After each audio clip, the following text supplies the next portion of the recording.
കഥാകൃത്ത് പുറത്തു വന്ന എങ്ങനെയാണ്? കഥാകൃത്ത് വന്നത് ജീവിക്കാൻ വേണ്ടി വന്നതാണ് ആക്ച്വലി. ഞാൻ ബേസിക്കലി റൈറ്റർ ഒന്നും അല്ല.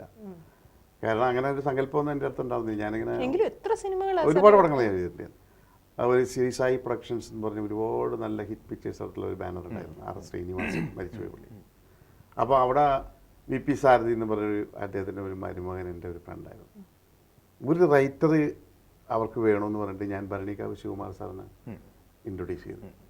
പുള്ളി അവിടെ പോയി സംസാരിച്ചിട്ട് പുള്ളിക്ക് അത് ബുദ്ധിമുട്ടാണെന്നൊക്കെ പറഞ്ഞ് മാറിയപ്പോൾ അവർക്ക് പടം എടുക്കാനുള്ള സമയം എടുത്തു വന്നപ്പോഴത്തേക്ക് ഇത് എന്ത് ചെയ്യുന്നുള്ളൊരു പ്രശ്നമായിട്ട്.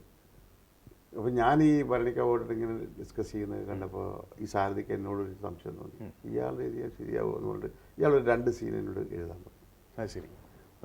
ഞാൻ എഴുതി കൊടുത്തു. 2 സീൻ കൊടുത്തപ്പോൾ 10 സീനുകൾ എഴുതാനായിട്ട്.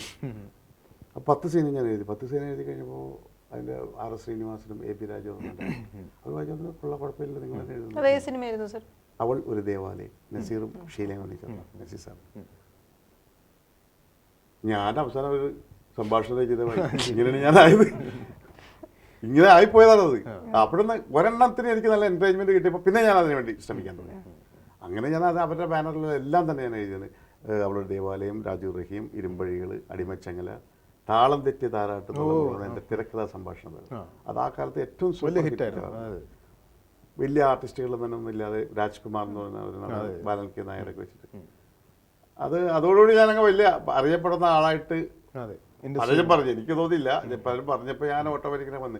പിന്നെ ജോഷി ഞാനോടൊരു ബന്ധമുണ്ടായിരുന്നു. അത് ഞങ്ങളൊരു ഒരു ഒരു ഒരു എന്താ പറയുക, സഹപ്രവർത്തകരല്ല, സഹോദരന്മാരാണ്.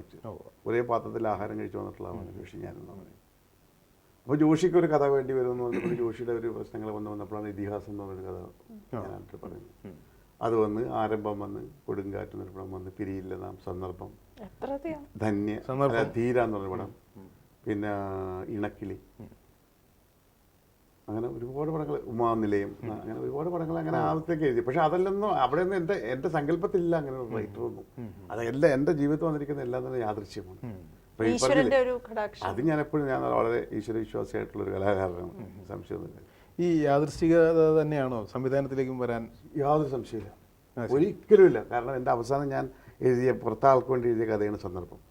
ജോഷി ഞാനോട് എടുക്കുമ്പോൾ ജോഷി ഡയറക്ടർ, ഞാനൊരു റൈറ്ററാണെന്നല്ലാതെ ഒരു ഡയറക്ടർ ആകുക എന്നുള്ള എൻ്റെ സങ്കല്പത്തിലില്ല.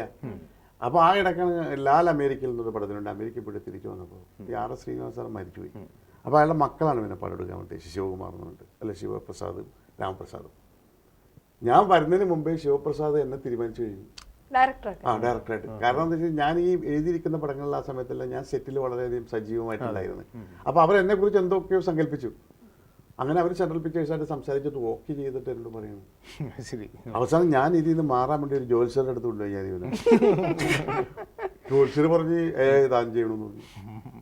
ഇതിൽ നിന്ന് മാറാൻ വേണ്ടി, അയ്യോ എനിക്ക് പറ്റില്ല എന്ന് പറഞ്ഞിട്ട് മാറാൻ വേണ്ടി ഒരു ജോത്സ്യരുടെ അടുത്ത് കൊണ്ടുപോയിട്ട് അതൊക്കെ അയാൾ പറഞ്ഞത് ചെയ്യണമെന്ന്. കോരാ സാറിൻ്റെ ചീട്ടാണോ? കോരാ സാറ് തന്നെയാണ്. 5 പ്രാവശ്യം കൊണ്ടുവയ്ക്കുന്നത് ഞാനിയാണ്. ഞാനിതില്ലാതെ ഒന്ന് മാറ്റി കിട്ടാനുള്ളതിൽ ഒരു ഭയം ഉണ്ടായിരുന്നു. ഭയമല്ല, ഞാൻ അങ്ങനെ എന്ത് ചെയ്യുമെന്നൊരു പിടുത്തം കിട്ടില്ല. ഒരുപാട് പടങ്ങൾ. അതെ, ഈ ജോഷിയായിട്ടുള്ള ഒരു ബന്ധം എന്ന് പറയുന്നത് ഞങ്ങൾ ഒന്നിച്ച് ഒരു മുറിയിലും ഒരു വീട്ടിലൊക്കെ താമസിച്ചിട്ടുണ്ട്. പിന്നെ അദ്ദേഹത്തിൻ്റെ കൂടെ ഞാൻ പലപ്പോഴും എഡിറ്റിംഗ് റൂമിലും ഡബിങ് റൂമിലും പിന്നെ ഈ സായി പ്രൊഡക്ഷൻസിലുള്ള എല്ലാ കാര്യങ്ങളിലും ഞാൻ ഉണ്ടായിരുന്നു. അപ്പോൾ അതുകൊണ്ട് ഇതിൻ്റെ ടെക്നിക്കൽ സാധനങ്ങളൊക്കെ എനിക്ക് അറിയാമായിരുന്നു. പക്ഷെ ഞാൻ അതൊരു ലക്ഷ്യം വെച്ചില്ല. അങ്ങനെ ഞങ്ങൾ യാദൃശ്ചികമായിട്ടായതാണ്. ശരി.